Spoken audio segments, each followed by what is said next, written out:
I'm Zola Nene, and this is my Cape Town travel playbook. I love Cape Town and its vibrancy, the abundance that Cape Town has in terms of offering flavor. It's definitely a foodie hub. Kalk Bay is iconic in Cape Town. I recommend that you get there really early as the boats are coming in so you can get the best pick of all the fresh fish. Get some fish and chips from the iconic Kalkies. Boerkaap is a historical part of Cape Town where the Cape Malay coloured community resides. This is historically their land, and I'm glad that, a lot of it is being returned to them. Spices are a huge prominent part of Cape Malay cuisine. So Atlas is a staple.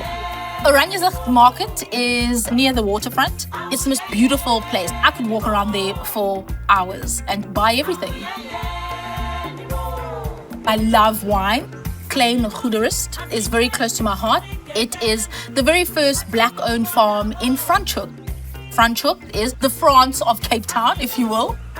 Where there's good food, you'll find me.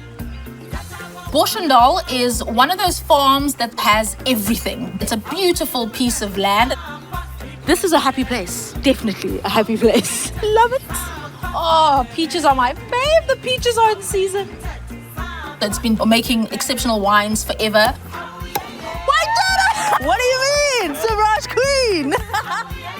The best way to learn about somebody and somebody's culture is to eat their food. Travel helps you do that.